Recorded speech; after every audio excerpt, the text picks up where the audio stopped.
Good morning. The Lord be with you. And also with you. Let us pray. Thank you, God, for your goodness and grace, for your loving presence that's with us in every moment, for this incredible community to which we belong, St. Peter's. We pray that you would continue to lead us and guide us into the paths you've set out for us, so that you would provide for our mission, that you would teach us how to love our neighbors, to love one another, to love ourselves, and that you would bless all of our ministries that we've been sharing and presenting over these 3 weeks. Lead us and guide us today as we listen to your voice speaking to us, as we listen for your calling in our lives. In the name of your Son, our Savior, Jesus Christ. Amen. Amen. Amen. So we are in a series right now called Our Shared Ministry. It came after our shared faith and our shared prayer. We share everything around here, and ministry is one of those as well.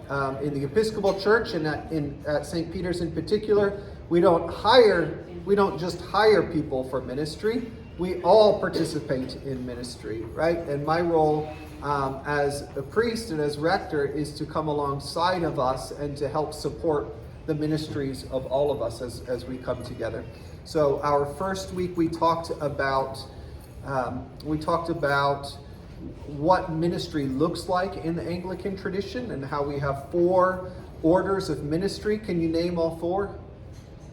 Lay ministers, that's the first one, and that's all of you. Everyone that has not been ordained is a lay person. So that's number 1. Deacons, priests, and bishop, right? Those 4 different orders of ministries. But the first one is lay folks, and that is all of us, right? So we talked about that, and then we talked about our leadership structure here at St. Peter's that we are just forming and putting together for the new year, and how we do so much ministry here, and it's all put into kind of 9 areas of ministry. So we presented that. The first 3 areas of ministries we're calling engaging community. So we talked about the ministries that are all about making connections between each other and between ourselves and the local community. Then last week we talked about our practicing community ministries. Those are the ways that we gather together and the things that we do as a community. Things like worship and Christian formation and events and gatherings. And then today we're talking about supporting community. So those areas of ministries at St. Peter's that are really designed to support the work of our shared ministry, our shared parish, and the community to which we belong. We didn't quite cover the events part last week, so we're going to do that. Last week we also, and then here's the leadership structure that we presented as well. So you can see engaging community is parishioner engagement, outreach, and I'm working on the name here. I don't love this, but community relations and evangelism, or how we're connected with other churches and organizations and how we're visible in the community and whatnot. Practicing community is our worship and liturgy, our Christian formation, and our events and hospitality. And supporting community is our buildings and grounds, finance, and communication team. We didn't get to events and hospitality team last week, so we saved that again for this week, and we're going to start with that. And I'm going to teach less today. I'm going to share less today. Instead, I just want to check in with you about this series so far. And in particular, last week I gave you an assessment. What's my ministry type assessment? And it's 60 questions. You fill it out and it tells you what area of ministry you might be particularly gifted for and interested in. Now sometimes God calls us to things that we don't think we're interested in, and we don't think we have the skills for. But often God does call us to those areas that we are skilled in and interested in. So did anyone take this assessment?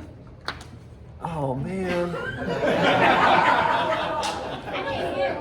I have an excuse. I wasn't here. You know how much time I have? You want to do it here? Yeah, for what? Oh, no, I didn't include that. Those were just the. I don't think I have enough for everyone because I gave them out last week. But I do have a few that I'm going to pass out.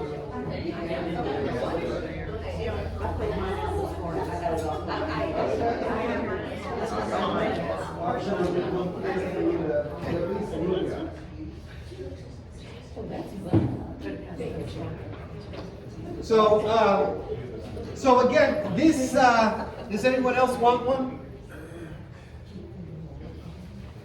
Tony?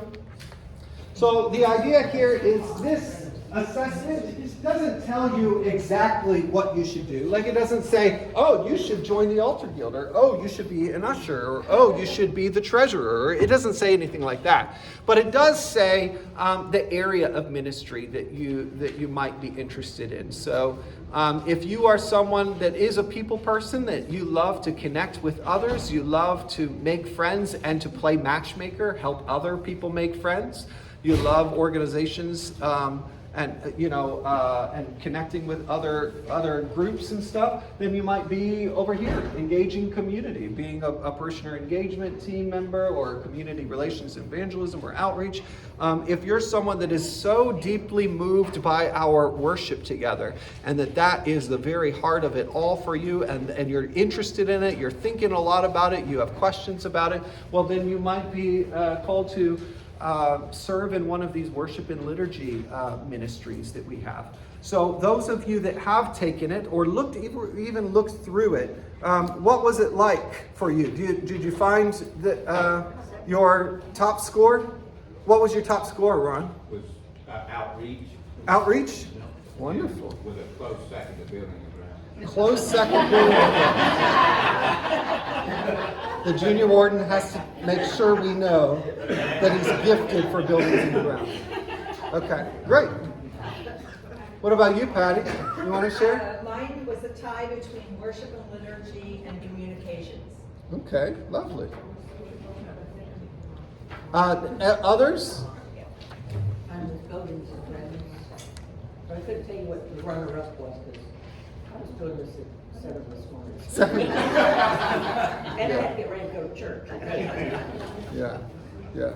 So I encourage you, take this, and we'll get a digital copy for you as well. But I have a couple of other copies here.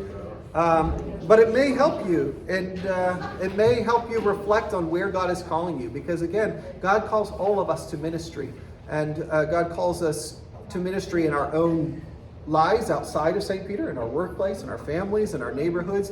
And God also calls us to ministry here at St. Peter's.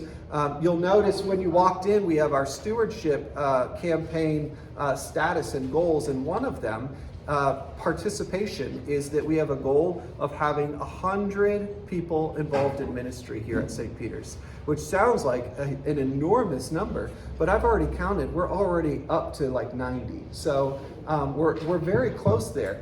A lot of people, when they filled out their pledge card, they left that part blank and they left the prayer part blank. But this is the most important part of what it means to be part of a parish.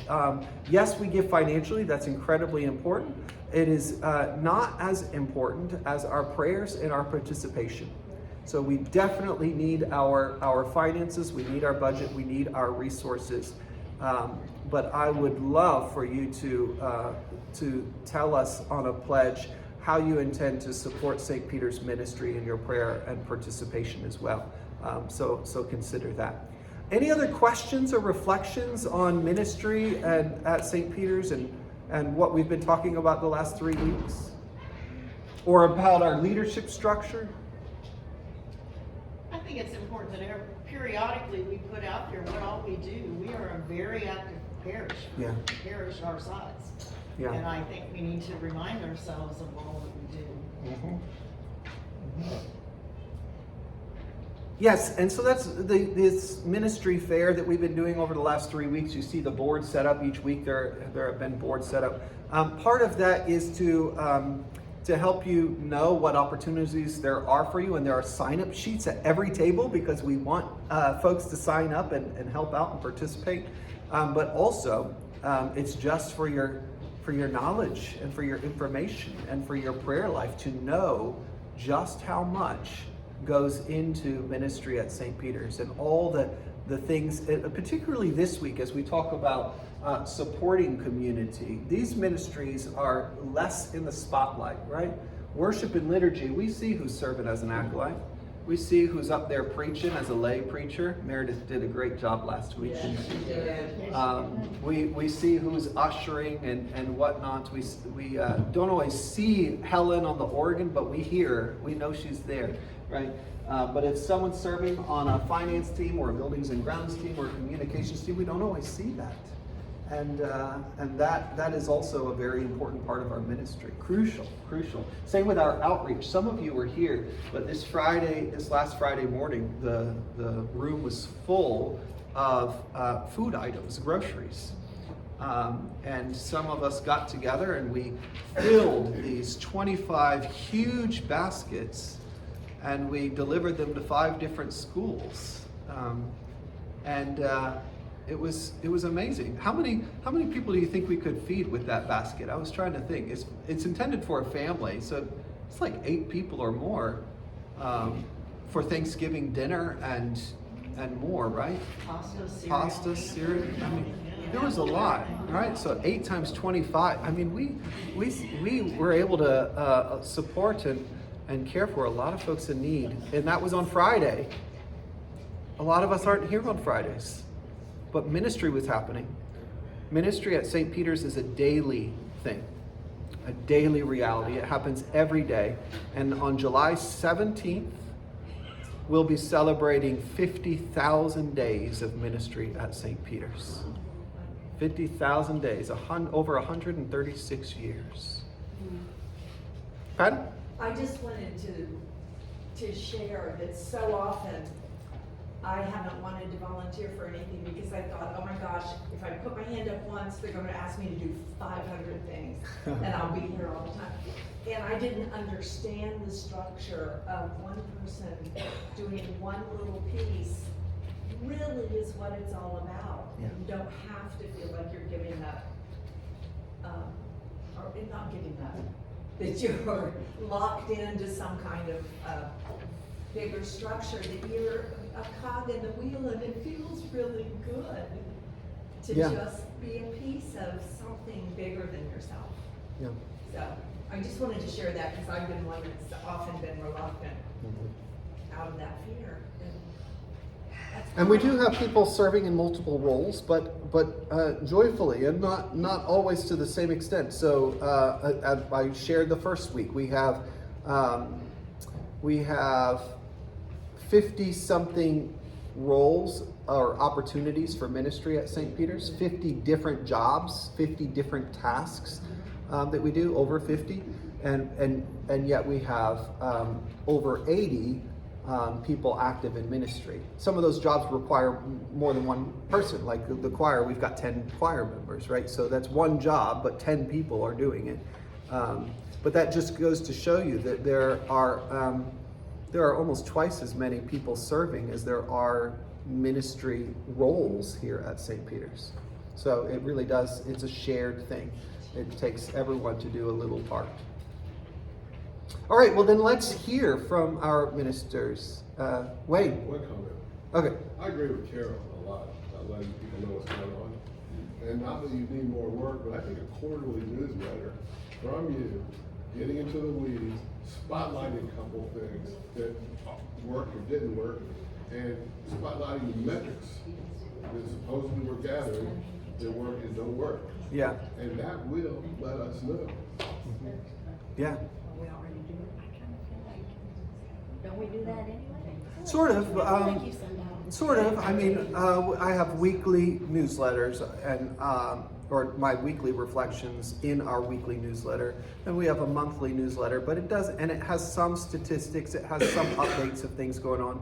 The other things also is my monthly rector's report to the vestry.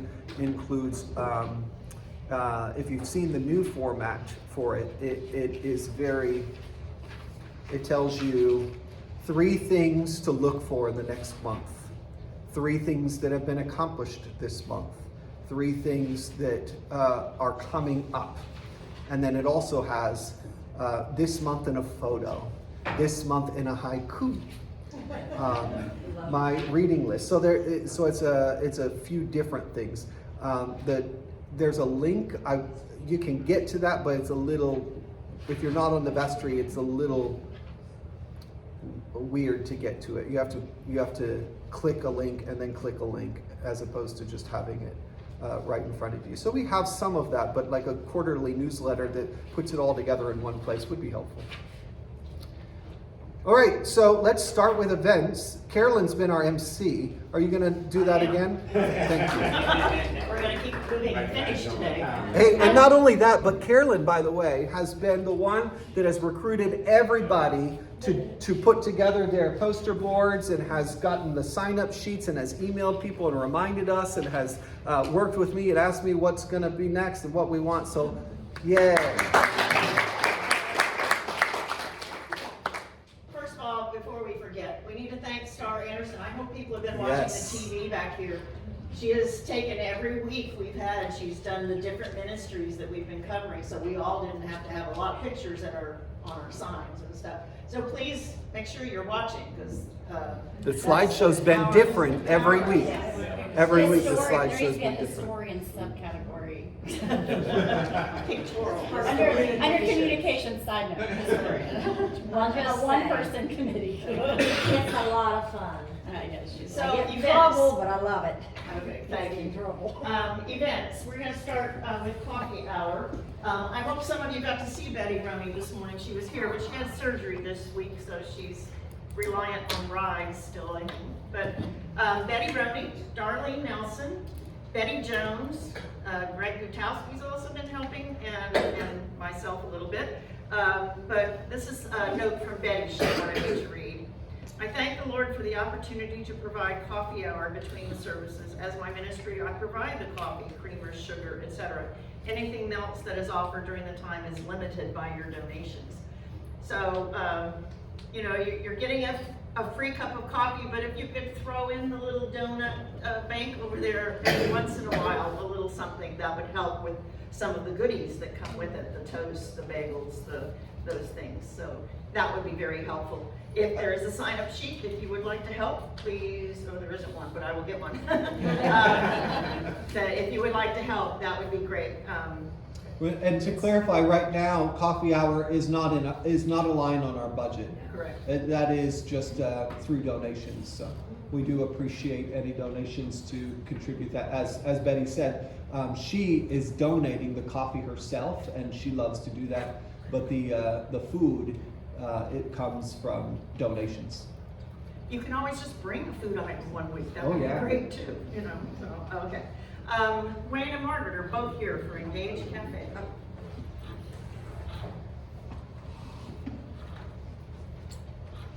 Good morning. I don't really have anything prepared because I feel like Engage Cafe speaks for itself.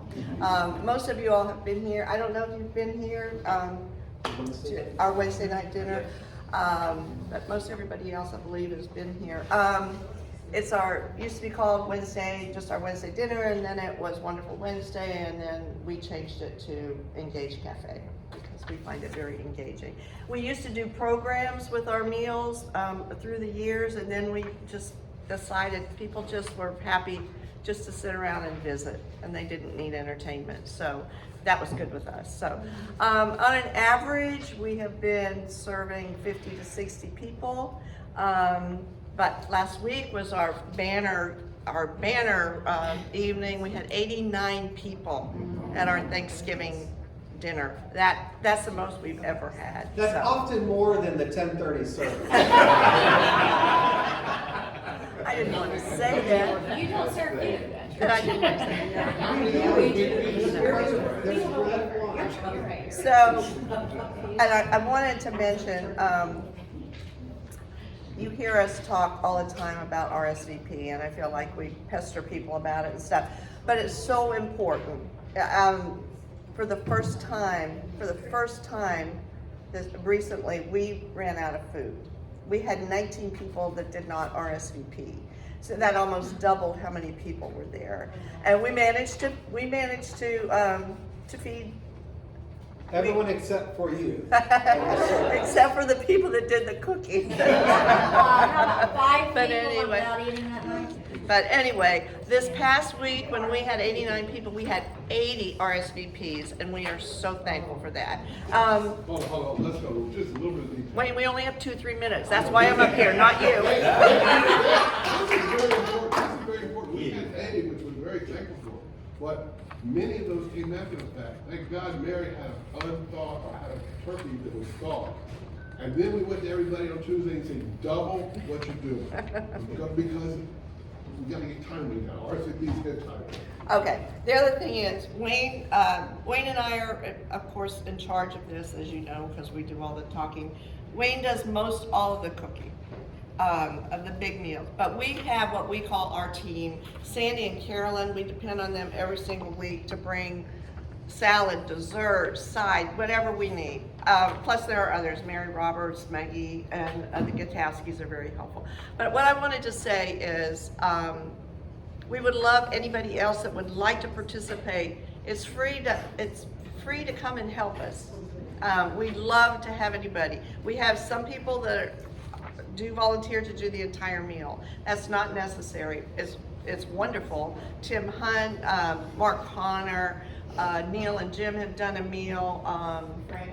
Frank Cummings, yes. So, and if you don't want to do a whole meal, if you just want to provide a salad or a dessert or bring the tea, whatever you'd like to do, anything's welcome. If you would like to help in the kitchen afterwards, that would be really welcome. I mean, for someone to come and just empty our garbage at the end of the night, it's wonderful. Because those of us that have done the cooking are now also cleaning up. So we welcome any help that. Also, if you do help or want to do a meal, you have to know that you're not paying for all of this. You can be reimbursed for whatever you cook. So we would just want to make that clear too. And I think that's all I have to say. Thank you. Thank you. I think probably Engage Cafe is one of, if not the largest ministry we have at St. Peter's, and the most involved in all that it takes to go into that, right? And once a month, we have to share the kitchen because we feed the homeless for Friends in the Park once a month on a Wednesday night. So it gets quite hectic sometimes. But I like to think of it, it mirrors the altar and the table in here, right? There's a direct connection between the tables we share in here and the table we share in there. And they both are about communion. They're both about connection. They're both about becoming closer to one another and to God. So it's so important. Also under events is the Easter breakfast, which is a big deal if you've ever been on Easter Sunday. Yes. Champagne brunch, everything from shrimp and grits to eggs Benedict. And It's all those. massive. It's massive. Massive. Then we had our Fall Family Festival last week. I think they counted 115 of us participated, so it was a wonderful time. Thank you for everybody for bringing side dishes. And then we also do once a month Sunday lunches, which is after the family service, just so the families can come and the whole church can come and share a meal together. So if any of those things are up your alley, please let us know. We'd be glad to put you in contact with whoever is organizing them. We also have game night, Derek, and we have our block party, which is Patty Boer, Derek Gutowski, they're in the choir. They will be coming in at the end. And so we'll have another 2 event things to go over. So then we move on to supporting. This is our supporting part of the organizational part, supporting community. And first on the list is Ron Everett, Chairman of Buildings and Grounds.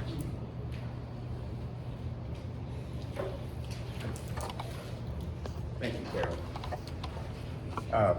I'd like to start off by saying I'm extremely blessed to be a part of this team. There's 8 of us, and it's amazing the support that I get as we go through all the things that we do. The team consists of Martha Harrison, Jane and Chris Bender, Mark Connor, Frank Cummings, Tim Hunt, Father Derek, and myself. And we do everything from unstopped toilets to putting on roofs on buildings. So there's a lot of things going on and there's a lot of projects that we do. And it keeps us busy, but when you look around and you look at our campus, I'm so proud of how beautiful our campus is. And that's a tribute to the team that I work on here. We also maintain and keep up with our equipment, air conditioner servicings, those type of things, kitchen cleaning. And lastly, we also are looking at now to prepare a 5-year deferred maintenance plan. It's so important to get out ahead of things instead of fixing it and having to worry about it.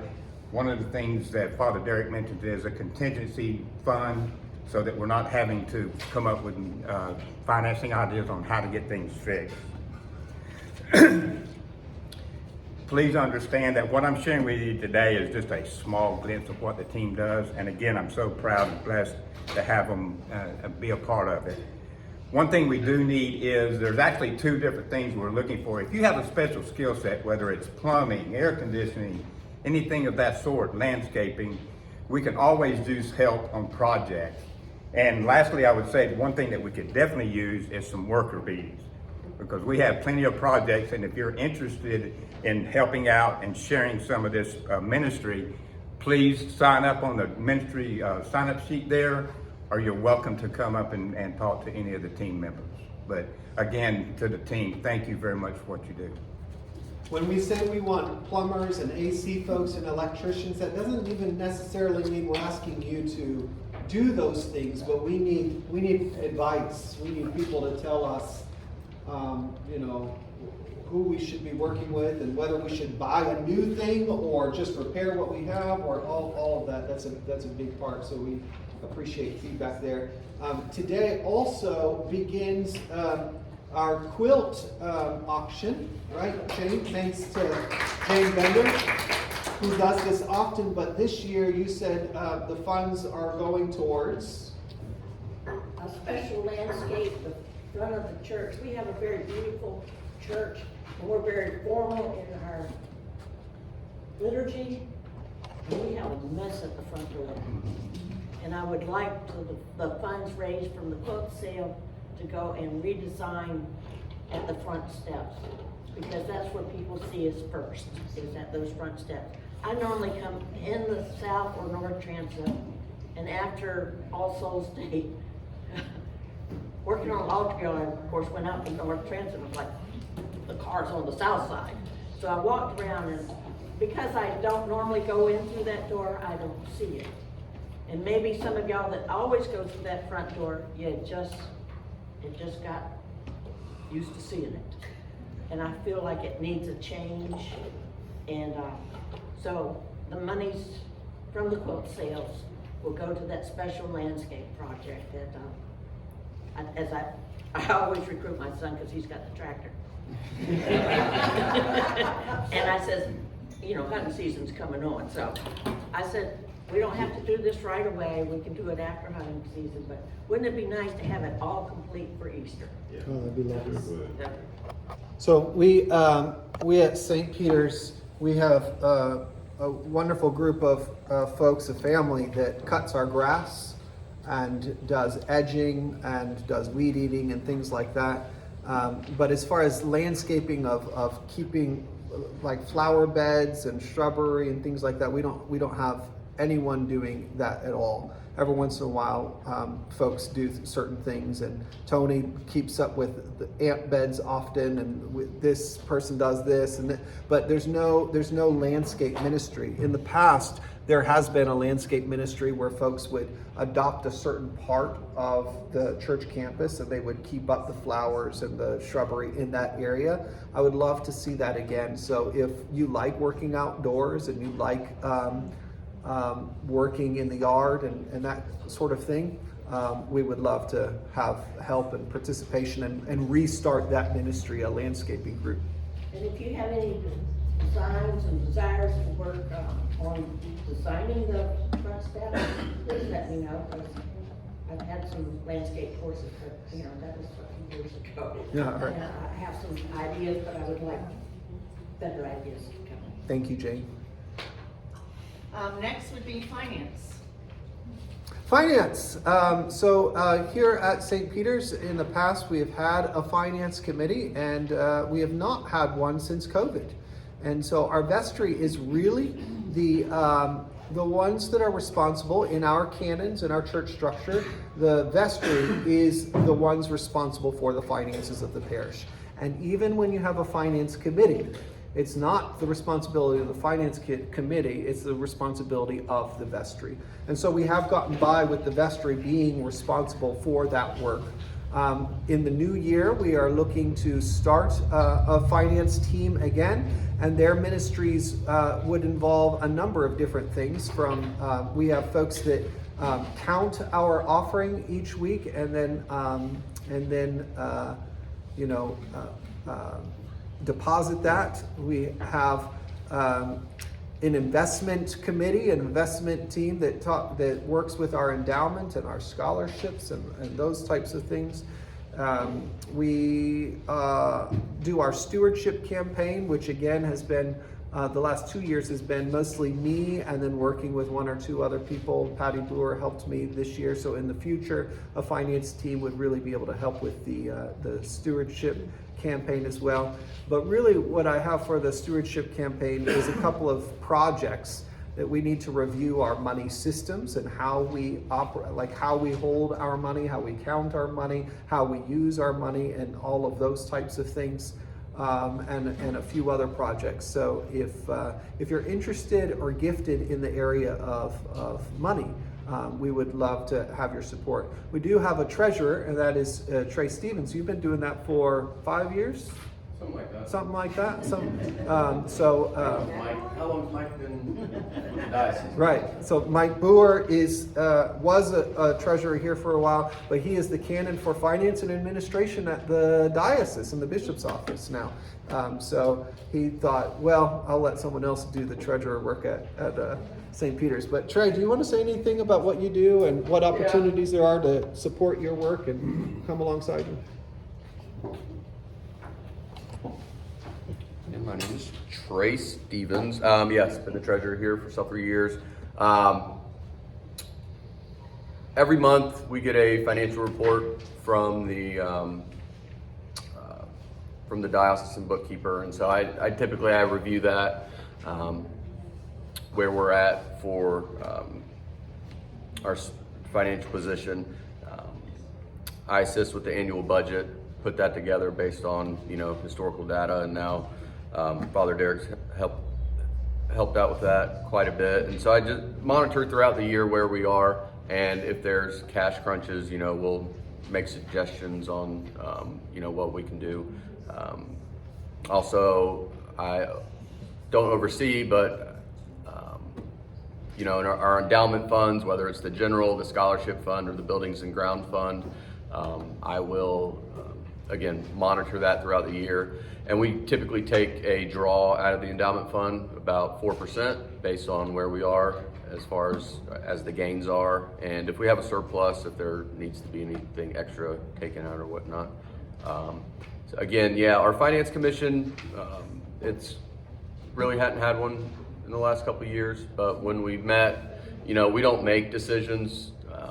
It's more, again, we see where we are financially, and we can make suggestions for the vestry. So if you have any type of financial type background, or even if you don't, if you're just curious, I'm happy to have a conversation.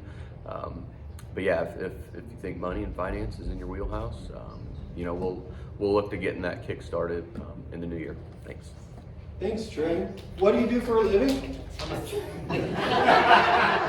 a CPA. Oh, See how they kind of connect that experience and that gifting there? I'll say that the finances at St. Peter's are healthy. We are in a healthy position. We don't have a significant amount of debt. We do have some debt from some projects that have taken place over the last couple of years, some unplanned projects like the flooding of the rectory and needing a new roof, particularly after Hurricane Milton. So we do have some debt, but we're not. We don't have a mortgage. We're not in significant debt. We're in pretty good, healthy status. But we do have a very tight budget. It is very difficult to balance the budget in just the way we need. Last year we did have a deficit at the end of the year. And I think we've had a deficit over the last few years before I was here as well. This year, we are projecting, so we passed what we thought would be a balanced budget, but some things changed and the data wasn't quite what we had hoped. So we are projecting right now a deficit for the end of this year as well. But looking at the finances, we are also doing well, and we may come very close to not having a deficit and meeting all of our needs. But you notice that in the bulletin, we just for transparency, we put out that information about how much we're short for the year as our budget called, and that is that's for you to know because this is our shared parish, right? We take care of the parish together. But I'm so grateful. This is why pledging is such an important thing. And just a word about that as well. Sometimes we think that we've pledged because we give automatically now that we can give online and something just draws and continues. But that's not actually a pledge. A pledge is a statement of support to say, this is what I intend to give in the coming year. And it's not something that we're going to sue you if you don't pay that much. It's just a plan. It's an intention. It's an act of generosity. It's an opportunity for you to reflect on your own finances and your own generosity. And it is an opportunity for St. Peter's to know how much we can spend on ministry in the coming year. What we can put in the budget and what we can't. That's just when you work on donations, you don't quite know what's coming in. And so the pledges really do support all of the ministries you see by helping us make a plan of just how much we can expect for ministry. At St. Peter's right now, we are spending about $1,000 a day on ministry. So our budget is around $365,000, a little bit more than that for the year. And being a historic church and even a small church, that's crunching. So this year, for example, our property insurance is going to be over $40,000 for our campus, right? And that's something that's really important in Florida. It's something that's frustrating that it's that high and that we have to pay it, but it is also stewarding and caring for a historic property that we love so much. Can you imagine if we lost what we have, right? And so $365,000 is a modest budget, but it's a healthy one, and we're so grateful for the support. The last team on the supporting community is communications. Maureen. All right.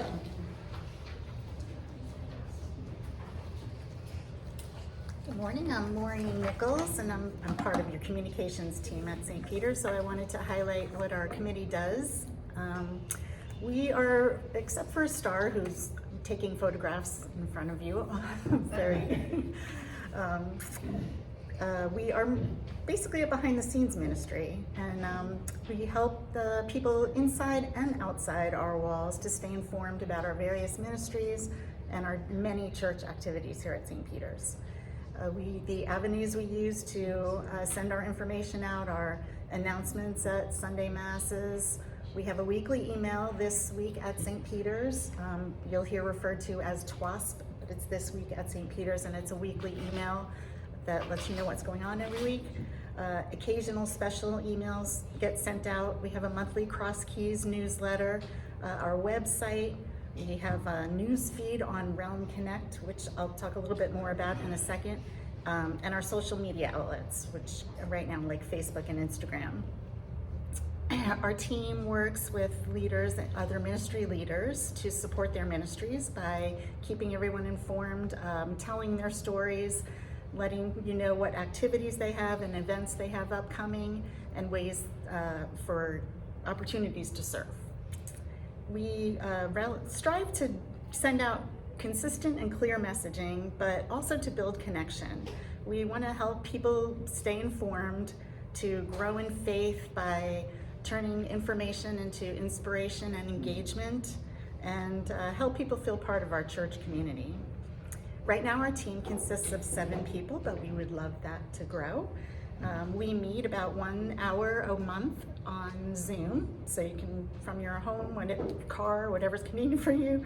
We have a Zoom meeting once a month for about 1 hour, and we're always looking for ways to strengthen and improve our communications, both internally and externally to the greater, larger community. So if you have an interest in anything St. Peter's communications-wise, we would love to talk to you about joining our committee. I wanted to mention something about Realm Connect. If you're not already aware, Realm Connect is an app that we use in our church to, it helps you stay connected to St. Peter's anytime, anywhere. You can be included in our online directory. We have an online directory, so your profile, if you elect to, you can be included in our online directory. It is a way to keep in touch with other parishioners and with other ministry team members. If you serve on any ministry teams, you can view your profile, you can send people messages, you can view your giving, the status of your giving throughout the year. You can update your information on there. It's really a great tool to use, and it's only for our church members. So it is by invitation only, and if you'd like to receive an invite, you can let anybody on our team know. It's a great place to have news all in one place. Sometimes we send our TWASP emails out once a week, but it might get lost in a big long chain of emails, but you can always go on Realm Connect, and all the news feed is there all the time for you to reference. So if anybody's interested in joining communications, we would love to talk to you. Thank you. And, would you mention the name tags? Oh yes, we do have some sign-up sheets, both here and there for our name tags. They're $10, and they are magnetic, but if you have a pacemaker or anything, we can also get pins upon request. We have a sign-up sheet for to join our committee. We have a sign-up sheet if you're not already receiving our This Week at St. Peter's emails. There's a sign-up sheet there to give us your email, and you will start getting them this week. And if you're interested in having an invite to Realm Connect, there's a sign-up sheet. Give us your email and we'll send you an invite, and just tell us on there if you want to be part of the online directory. We can set your settings so that you are, other people can see you and you can see other people on the directory. Thank you. Thank you. One of the big projects of the communications team that we've seen come out in the last year is our new branding, which is something that they had been talking about and working on for probably over a year.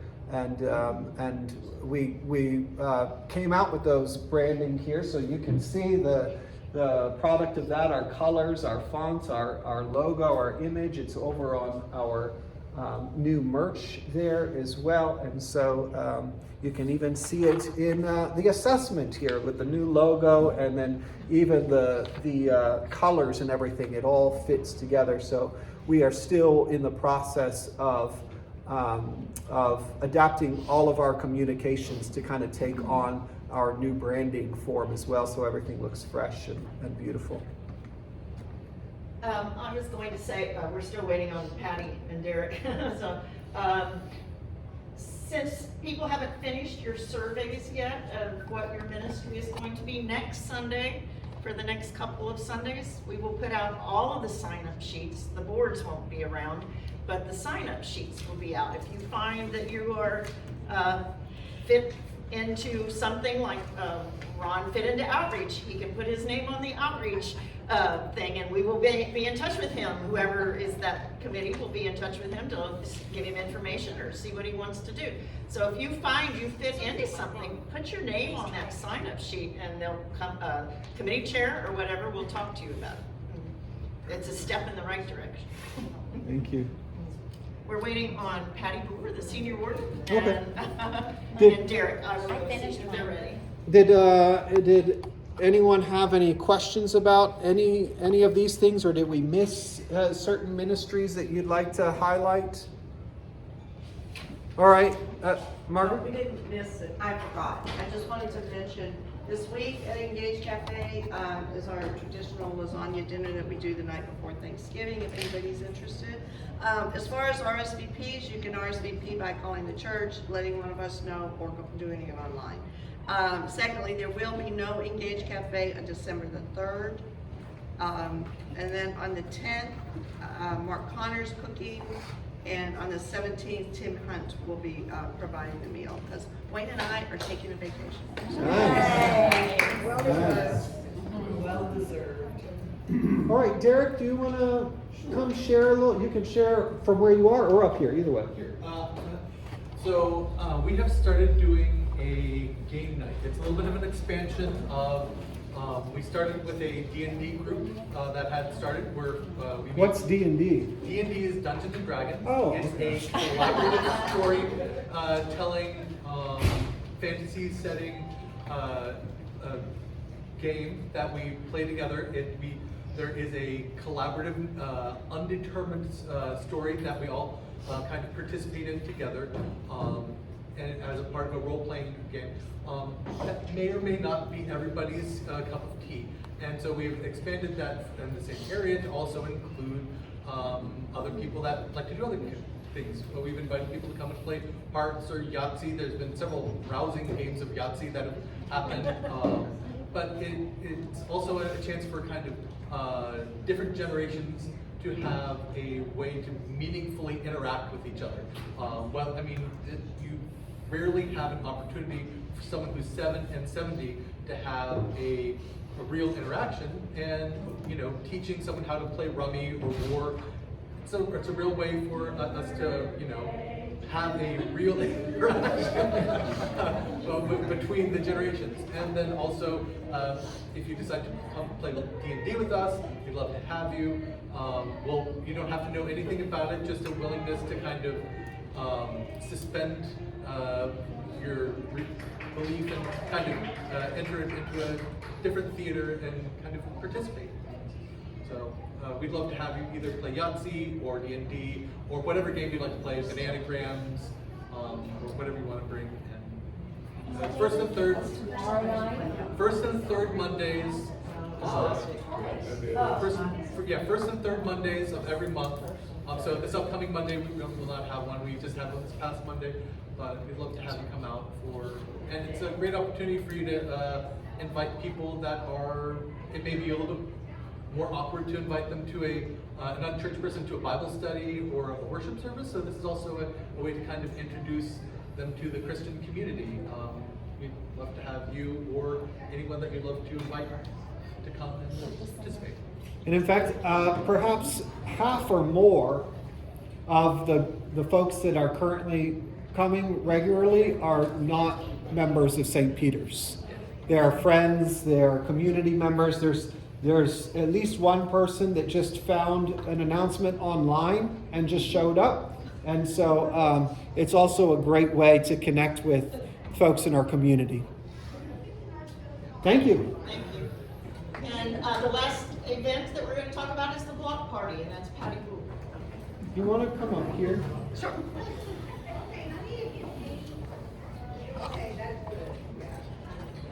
So if you were here last week for our Fall Family Festival, the block party is not unlike that, except it's an outward-facing event. We invite our neighborhood. Specifically, we put door hangers on doorknobs of everyone within the 250 homes closest to us. and also put something out in the Observer inviting people to come and just play with St. Peter's, have some food, it's free of cost, and just enjoy the day. And this year, I would like to focus on inviting people to come and play and have fun with us on Saturday and come back to church on Sunday. So we're going to try to roll that out this year and see what happens. Every year we get a few more people. I think last year we had about 60 people during the event that were not members of St. Peter's. So I invite you all on January 31st. We will be holding this, and you'll hear some more about that right after Christmas. We'll get through the next couple of holidays, and then we'll roll out some volunteer forms, and it's a pretty easy event. It doesn't take a lot of work, but if everybody chips in, it comes together very nicely. So I hope you'll plan to be here for that and invite your friends. And while we have you, Patty, Yes. we're moving on to the last group. We've been hearing from Father Derek, who's part of core leadership, and Patty is our senior warden, and she's going to talk about the vestry. Okay, I don't have anything specifically prepared. I would invite you to look at our vestry board over here. It has some testimonials from people that are currently on the vestry, and I invite you to read those, as well as what the requirements are for vestry. It's an elected position, and there are some requirements that you need to meet in order to be eligible to be nominated and to run for vestry. I will say that when I went on to the vestry, I didn't know really what to expect, and and it really has been a life-changing event for me. It's made me lean into my faith a lot more. It's been surprisingly spiritual, which I didn't think going into a business meeting would be a spiritual event, but vestry is so much more than the business of the church. Sure, we attend to our buildings and our grounds and our finances, but it's so much more. And we spend a lot of time in prayer. We share things that God is doing in our lives. And it's just been really a fantastic experience for me, and I think other people that have been on the vestry lately will say the same thing. If you're at all interested or just have questions and maybe would like to think about it for the future, I'd be happy to sit down and talk to you, tell you the good, the bad, the ugly, and what it's done for me personally. But I really think that if you don't have to be a natural leader or an extrovert or any of those things. Some of those things you'll develop over the course of being on the vestry. And we need people of all personalities and all talents. And I just really invite you to think about it sometime in the in the future. If you have not been on the vestry, it can be a very rewarding experience. So thank you. Thank you, Patty.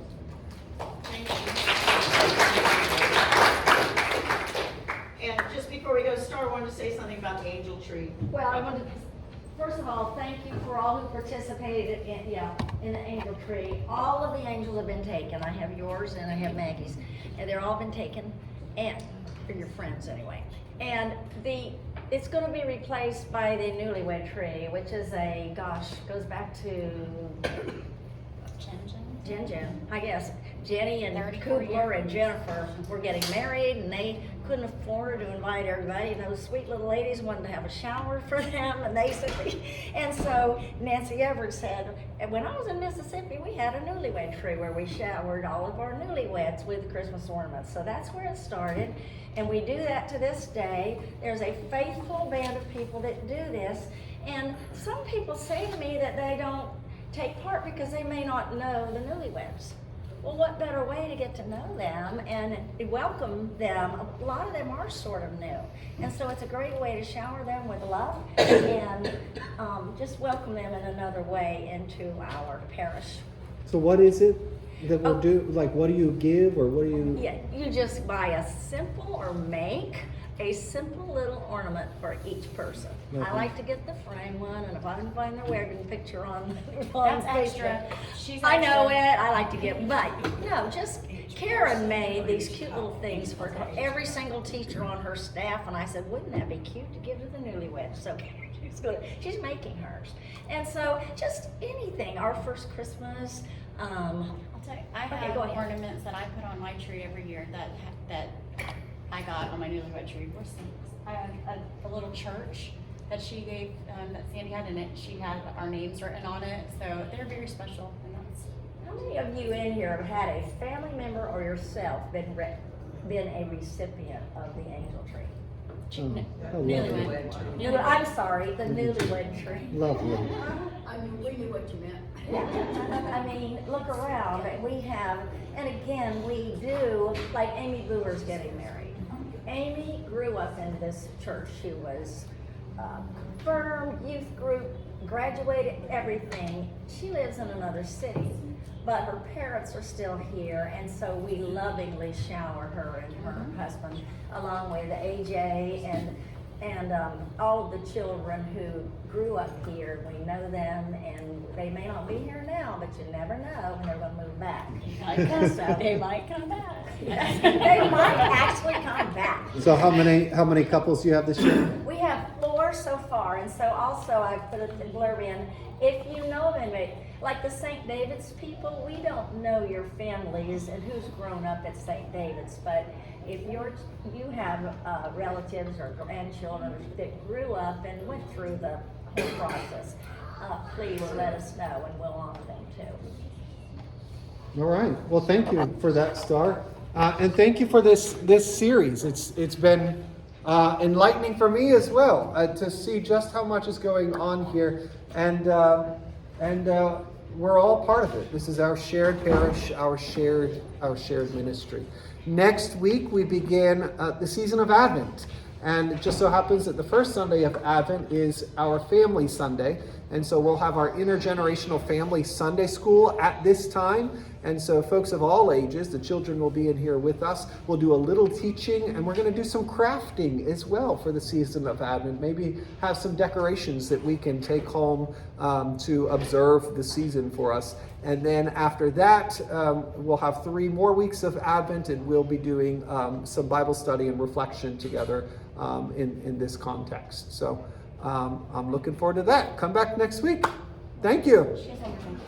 The angel tree gifts are due on December 10th. December 10th, Angel It's going to Tree. be in the cross keys and cloth. Okay. Put in a plastic bag. Don't wrap them. We'll do it for you. Oh, you didn't know that?